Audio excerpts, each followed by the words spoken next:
Let me tell you a story. A few years ago, my wife and I were in the market for a new car. So we went to the dealership, and turns out they had 0% financing. We were approved for this, which meant that we got a 0% loan. This is great because it meant that we didn't have to take any money out of savings in order to pay for this car. Now, we go through all the paperwork, we sign this, we sign there. Now it's time for them to start pitching us the extras. And as we're going through, they say, would you like this fancy interior? Would you like this fancy addition to the exterior? Would you like these fancy headlights? Would you like this fancy this? Would you like this fancy that? Guess what though? He always told me, oh, and this one's a no-brainer because you're at 0%.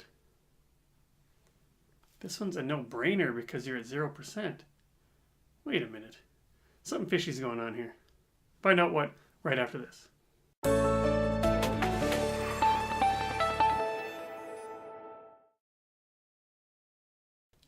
Welcome to this week's Money Health Conversation. This is Derek Hagan, Certified Financial Planner, Chartered Financial Analyst. Each week, I talk about a new personal finance topic, often bringing in the world of psychology to help explain the topic better. And I use everyday items around my office to really help demonstrate the point. You can learn more at moneyhealth.blog.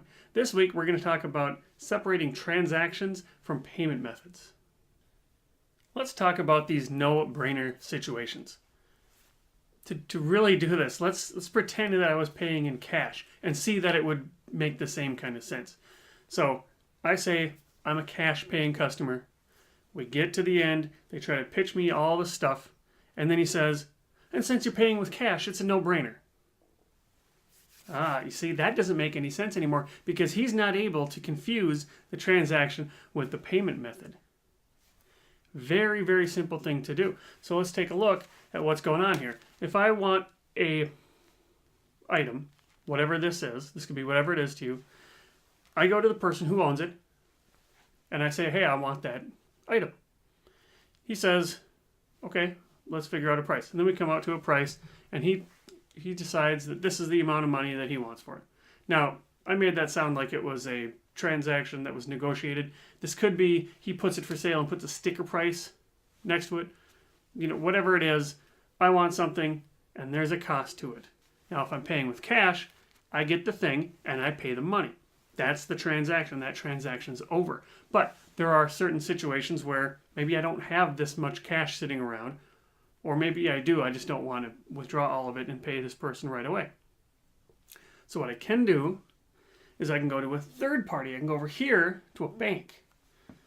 And the bank gives me the money.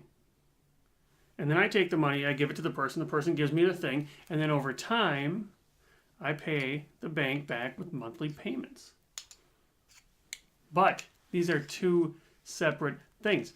There's a cost for the thing that I want, and there's a cost for the money that I'm borrowing. That's called interest. Two separate things. Now, if you're at a car dealership and they have a relationship with a financer, their own bank, now they can start mixing those things up.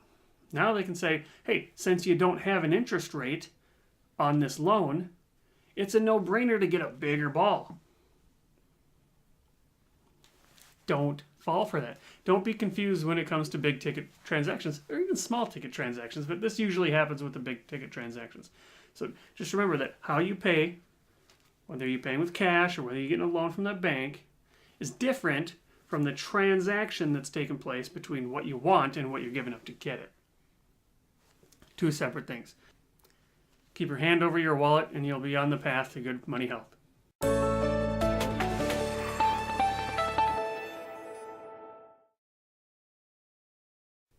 Thanks again for being with me here today. If you like the video, click like. And if you like what I'm doing here, please consider subscribing. If you know 2, 3, or 4 people that would benefit from seeing this video, please feel free to share this with them. You can learn more at moneyhealth.blog. That's where you can join the Money Health community.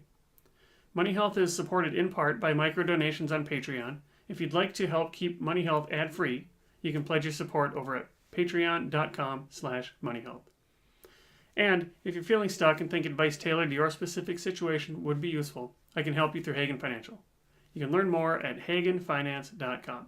Thanks again for watching. I'll see you next time.